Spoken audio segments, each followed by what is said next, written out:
The sun hung low behind a curtain of dust as Kale descended into the ruins. The jagged teeth of the broken citadel rose behind him, casting long shadows across the rubble-strewn ground. This place, long forgotten by map-makers and grave robbers alike, whispered promises of nothing valuable, which meant no competition. That suited Kale just fine. He moved with quiet confidence, boots crunching over bone-dry earth, hands resting near the daggers at his belt. Scavenging wasn't glamorous work, but he'd grown adept at finding coins and corpses and relics in wreckage. The days of mercenary contracts and battlefield glory were behind him, buried under 1,000 regrets and one name he never spoke aloud. The entrance to the temple was a collapsed archway, half swallowed by the earth. It exhaled cool air like a bee still breathing beneath the rubble. Kale crouched, ducked through, and let the gloom take him. Inside, the stale air was thick with centuries of silence. He lit a torch and pressed deeper, following the skeletal remains of the staircase, spiraling downward into what felt like the heart of the world. He hadn't expected much. Maybe a trinket or two to pawn in the next settlement. Perhaps an old scroll to trade for food. But the chamber he entered felt wrong in all the right ways. It was round, vast, the ceiling far above cracked open like a watchful eye. Sunlight poured into the breach, illuminating dust motes in a slow, lazy dance. Pillars lined the walls, ancient and worn, still standing like silent sentinels. At the center was a raised dais, broken and overgrown with moss. Embedded in its cracked stone lay a sword. Kel almost laughed. A sword in a pedestal. Too perfect. Too obvious. Probably ceremonial junk, rusted beyond saving.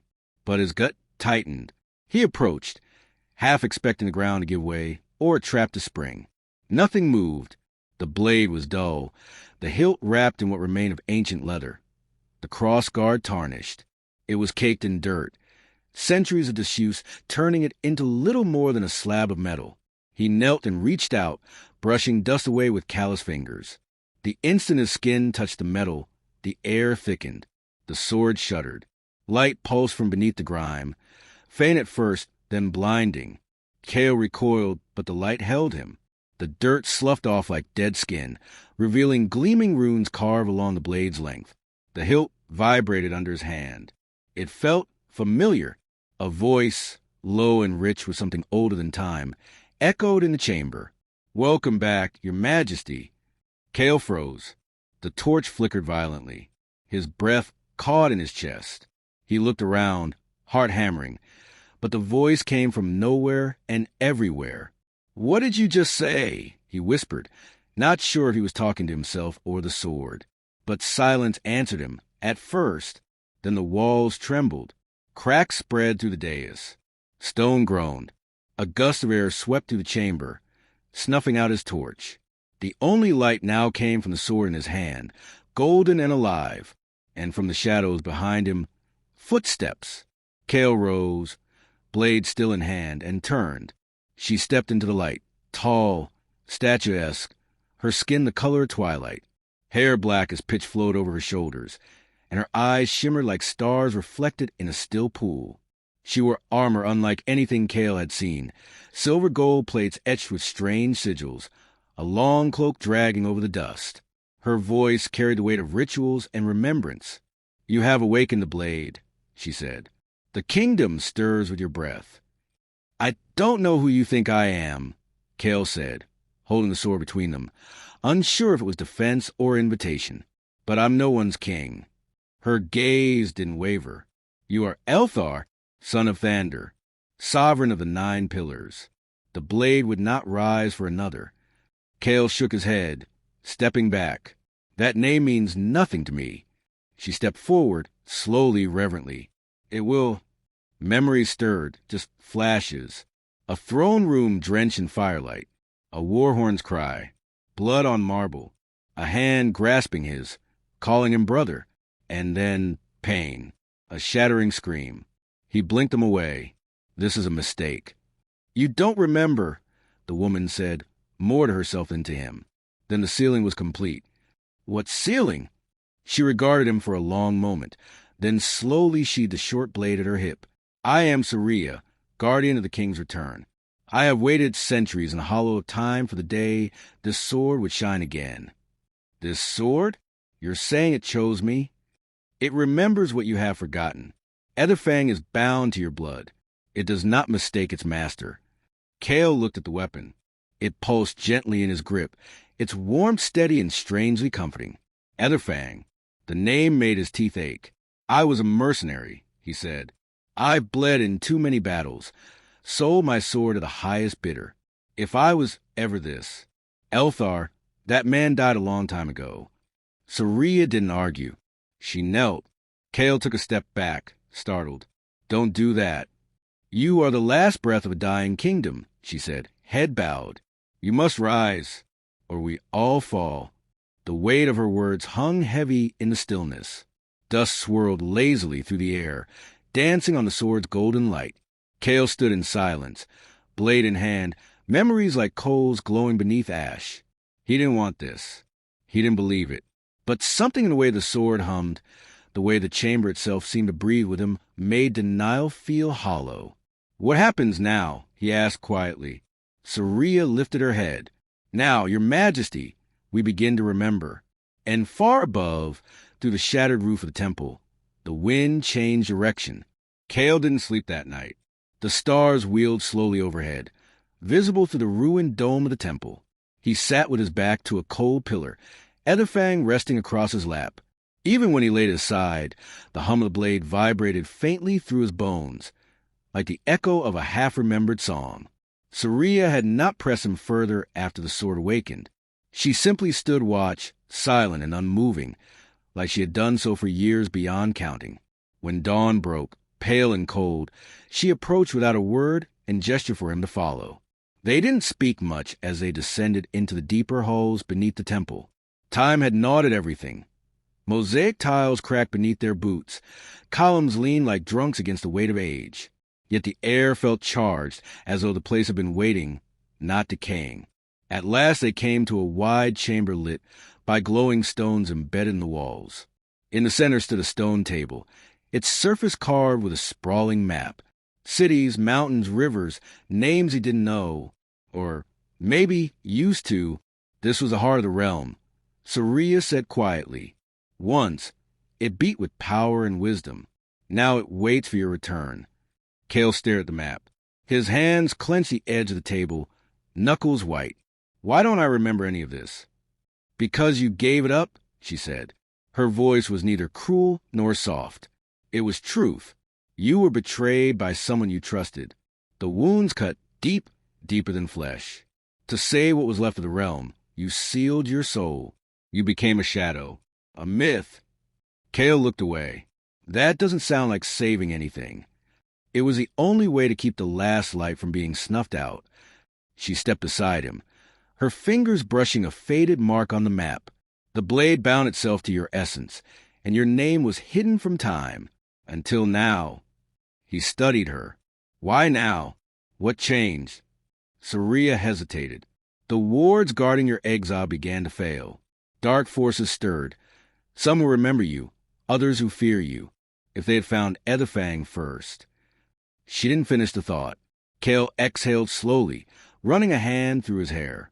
You expect me to believe I was a king. You were more than a king. You were a symbol, a force. You rallied broken houses. You defeated the Unmaker. Kale laughed bitterly. Sound like I peaked early. She didn't smile.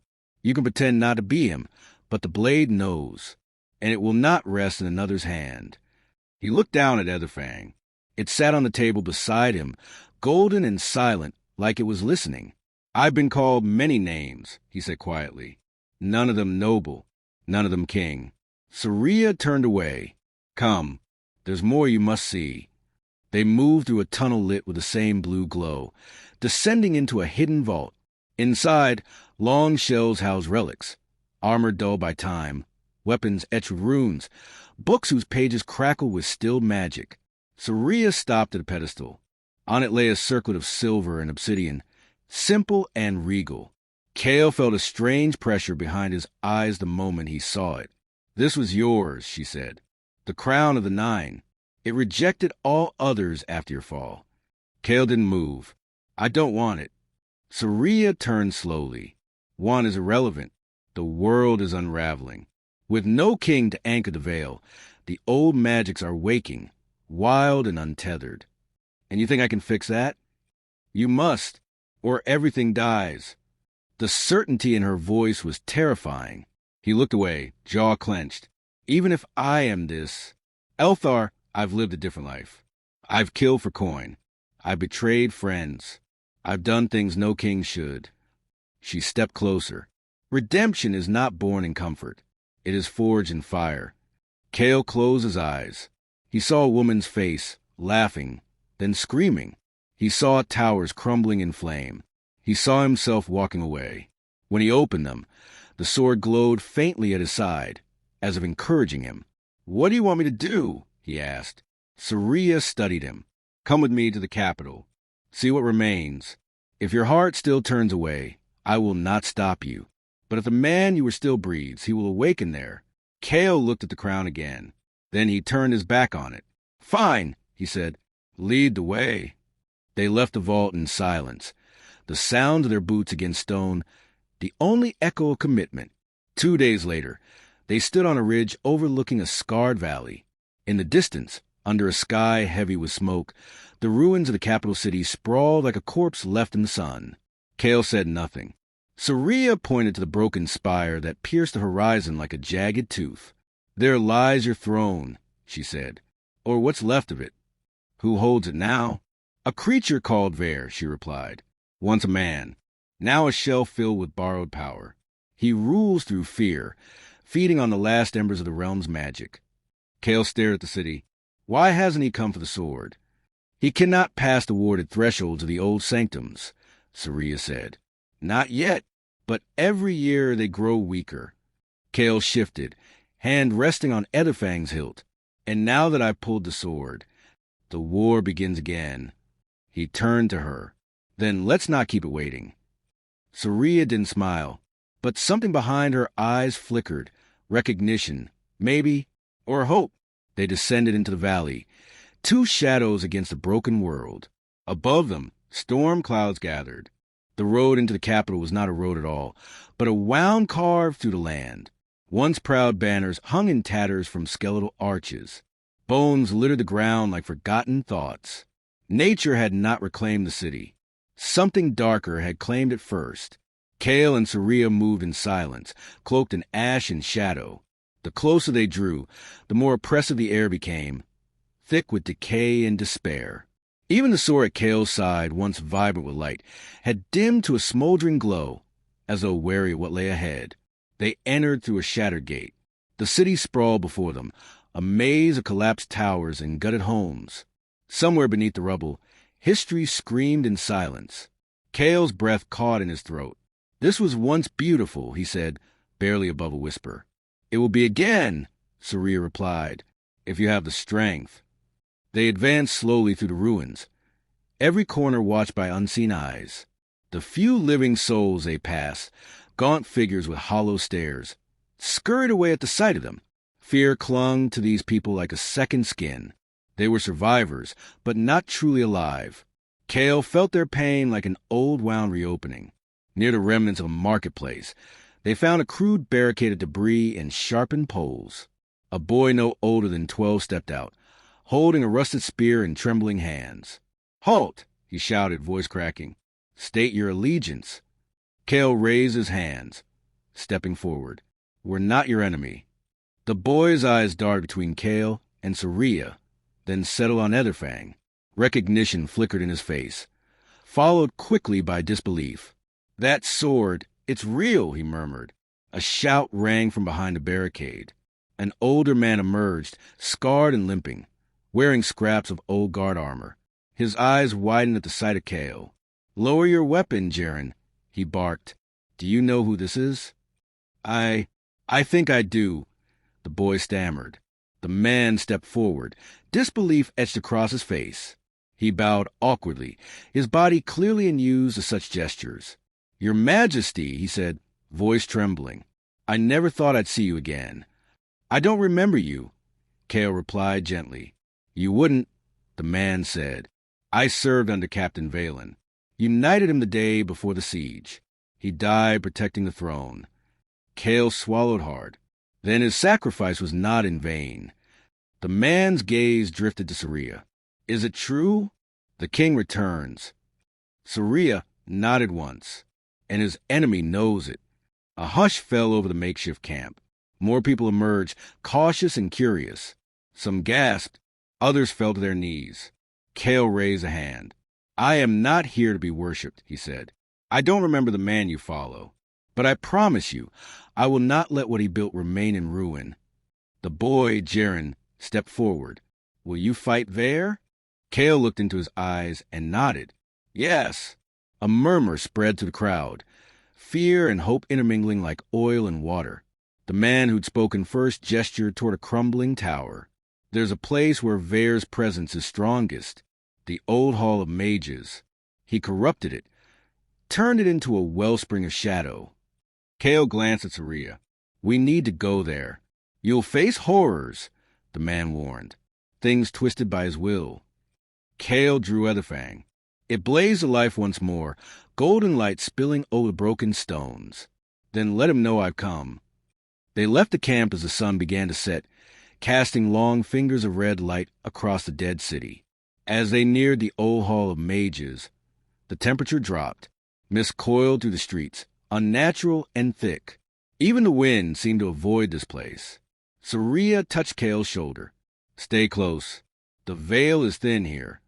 They passed between broken pillars and entered the once grand hall. The walls were blackened with soot, the floor slick with something dark and reeking.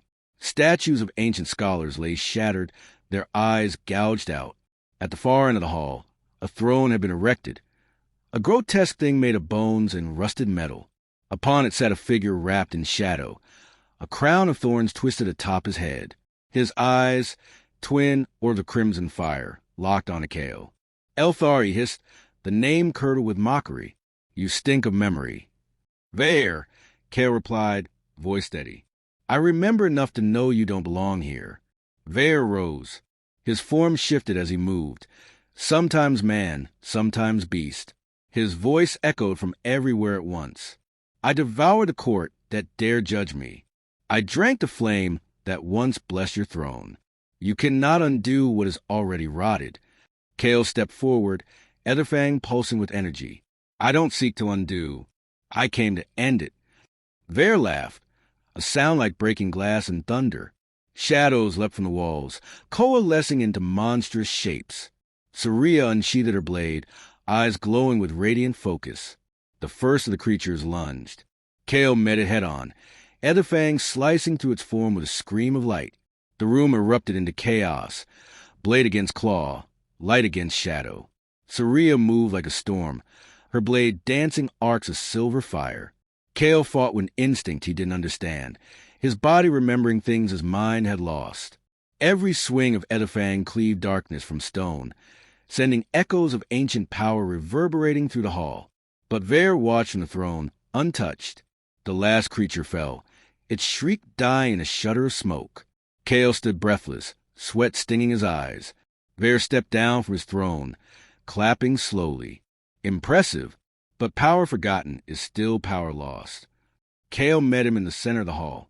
Their blades clashed, light and shadow colliding in a storm of sparks.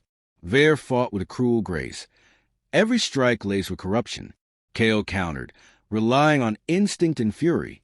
You died once, Elthar. Vare snarled. You sealed yourself to escape. What makes you think this time will end differently? I didn't have a reason to win last time, Kale growled. I do now. Etherfang flared. Kale drove the blade into Vare's chest. Light exploded from the wound, searing the air. Vare screamed, a sound that made the stone tremble. The throne shattered. The hall buckled. Kale stumbled back, pulling the sword free. Vare collapsed, his form dissolving into ash. Silence returned. Kale fell to one knee, exhausted. Saria approached, placing a hand on his shoulder. It is done. Kale looked up at the broken roof above them, moonlight spilling through the cracks. No, he said, rising slowly. It's just begun. The days that followed were not triumphant. Word spread quickly through the fractured city. Vare was dead. The shadow that had ruled from the broken heart of the realm had been cast down, and yet the people did not cheer.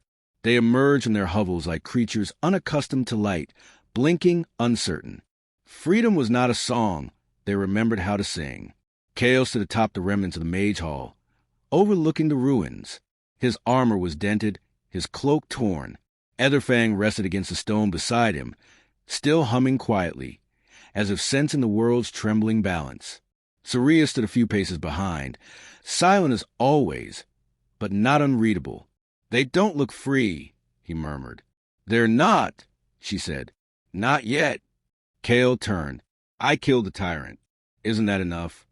Sorcery's gaze met his, unwavering. "No, because fear does not die with a blade. It lingers. It festers." He looked away. "Then what do they need?" "They need you to be what you were," she said. "Not the man who wielded the sword, but the one who inspired loyalty, who held kingdoms together with his presence. They need a king." Kale laughed under his breath, bitter and tired. "I don't even know what that means." "You will," she said simply, "or all this will fall again." He wanted to protest, to say he hadn't asked for any of this, but the weight in his chest wouldn't let him lie, even to himself. Vare's defeat hadn't brought peace. It had brought the burden of rebuilding, and the people, broken and afraid, were watching for answers. That night, he walked the streets, alone.